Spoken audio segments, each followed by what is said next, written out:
जय माता दी, जय माँ कामाख्या।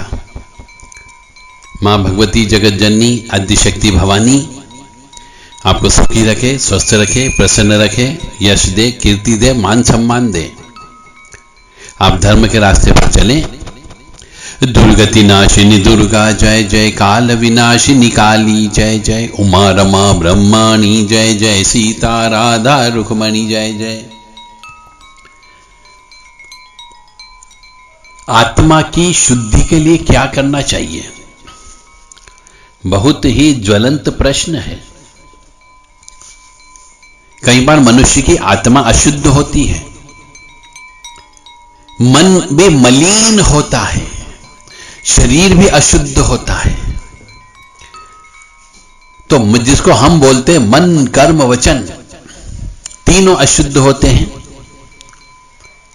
मन भी अशुद्ध होता है, शरीर भी अशुद्ध होता है, आत्मा भी अशुद्ध होती है। परंतु जिनवे महाशय ने यह प्रश्न किया है कि मेरी आत्मा अशुद्ध है, उसकी शुद्धि के लिए मैं क्या करूं, यह प्रश्न ही गलत है।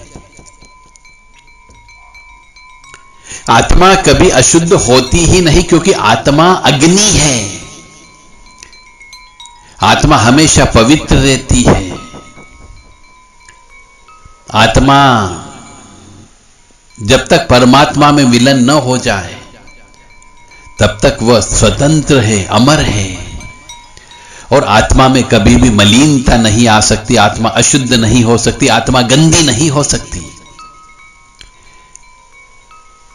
क्योंकि आत्मा परमात्मा का अंश है। और परमात्मा के अंदर जो अग्नि है वो सबको जला के भस्म कर देती है। क्योंकि आपके शरीर में भी आत्मा नाम की जो ऊर्जा है, वो ऊर्जा की वजह से आपका शरीर गर्म रहता है, आप जिंदा रहते हो, आप चल फिर पाते हो। और जब ये आत्मा, ये गर्मी, ये आग जब ये निकल जाती है तो आपका शरीर शांत हो जाता है। सब लोग ये कहेंगे ये व्यक्ति मर गया, ये व्यक्ति शांत हो गया, जल्दी से इसको ले जाके दफना दो या जला दो, क्योंकि आत्मा निकल गई है, वो परमपिता परमात्मा का अंश निकल गया है, वो ऊर्जा निकल गई है, वो ज्वाला निकल गई है, वह आग निकल गई है। इसलिए शरीर शांत हो गया है, ठंडा हो जाता है। तो आत्मा कभी भी अशुद्ध नहीं होती, आत्मा हमेशा पवित्र है, परम पवित्र है। वही ईश्वर है, वही ईश्वर का अंश आपके शरीर के अंदर समाया हुआ है। यानी कि आत्मा नाम की एक चिप लगी हुई है, वो आपके द्वारा किए गए हर क्षण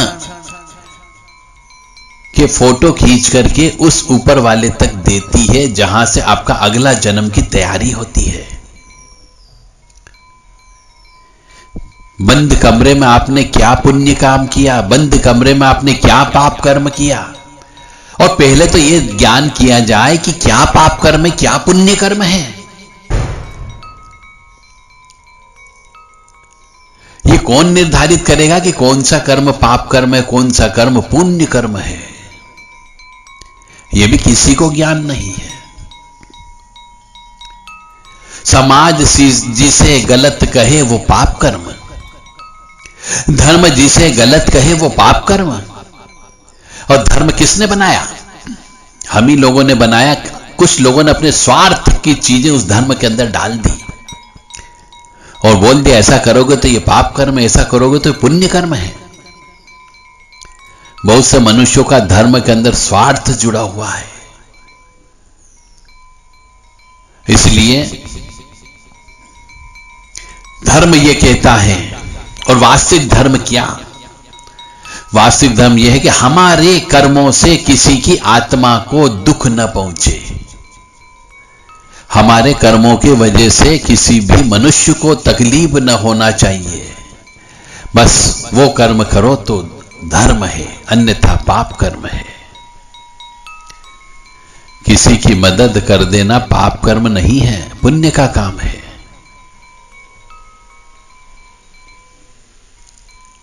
जिसको जिस चीज की आवश्यकता है वो चीज दे दोगे तो वो प्रसन्न होगा। यह पुण्य का काम है, पाप कर्म नहीं है।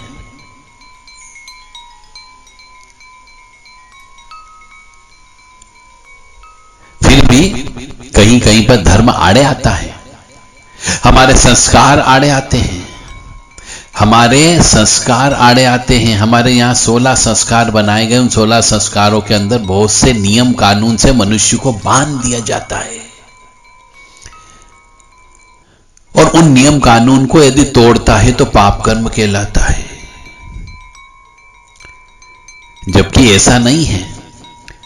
नियम कानून में बंधन में इसलिए बांधा गया है कि व्यक्ति चाहे स्त्री हो या पुरुष हो उन बंधन से बाहर न जाए, वो चरित्रहीन न हो जाए, वो पैसा किसी दूसरे पर बर्बाद न करे,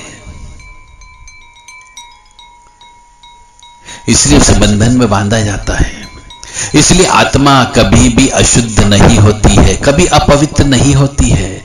यह मन अशुद्ध हो सकता है, मन अपवित्र हो सकता है, शरीर अशुद्ध हो सकता है, शरीर अपवित्र हो सकता है, परंतु आत्मा हमेशा पवित्र रहती है। और इस शरीर को, इस मन को पवित्र करने के लिए आपको तीर्थ स्थान पर जाना चाहिए, तीर्थ यात्रा में रहना चाहिए, तीर्थ स्थान पर सोना चाहिए, नंगे पैर रहना चाहिए, वहां पे स्नान करना चाहिए, वहां जो देवी देवता होते हैं उनके पूजन अर्चन करना चाहिए, जप तप करना चाहिए, दान देना चाहिए, और हो सके तो 2-4 व्यक्तियों को भरपेट भोजन करा देना चाहिए। ठंड के दिन हो तो कंबल दान दे देना चाहिए, गर्मी के दिन हो तो प्यासे को पानी पिला देना चाहिए। यदि कर सको तो कर लेना। कोई वृद्ध व्यक्ति मिल जाए तो उसे कपड़े लत्ते दे देना, फटे हुए कपड़े पहन रहा हो तो अच्छे कपड़े खरीद करके दे देना, गर्मी के दिन हो तो छाता दान दे देना। बस इसे कहते हैं पुण्य कर्म।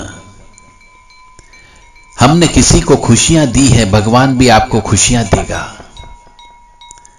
एक बार करके तो देखो, फिर देखो आपके कष्ट कैसे साफ होते हैं। अब दूसरों का कष्ट को दूर करने का प्रयास तो करो, जो आपसे छोटा हो उसका कष्ट दूर करने का प्रयास करो, आपको आनंद आएगा। और आनंद जहां आता है वहां पर लक्ष्मी की कृपा प्राप्त होती ही होती है, क्योंकि आनंद जो है लक्ष्मी जी का पुत्र है। ऐसे लक्ष्मी जी के 18 पुत्र बताए गए हैं, आपको याद होना चाहिए। और यदि आपको याद नहीं है तो आप हमारे दूसरे अन्य YouTube चैनल जो है उस पर हमने वेबसाइट में दिए हैं लक्ष्मी वाले, बहुत से वीडियो डाले हुए हैं, उसके अंदर बताया गया है। उनका अर्थ समझने का प्रयास करिए। कामाख्ये वरदे देवी नीलपर्वतवासिनी त्वं देवी जगत माता योनि मुद्रे नमस्तुते। कामाख्ये काम संपन्ने कामेश्वरी हर प्रिय काम नाम देहि मैं नित्यम कामेश्वरी नमस्तुते। कामदे काम रूपस्ते सुभगे सुरसेविते करोमि दर्शन देव्यम सर कामार सिद्धयेत। ओम महेशानी महामाये चामुंडे मुंडमालिनी आयु आरोग्य ऐश्वर्य देहि में देवी परमेश्वरी। एक हम कोड नंबर बताने जा रहे हैं, वो कोड नंबर है 3 नंबर।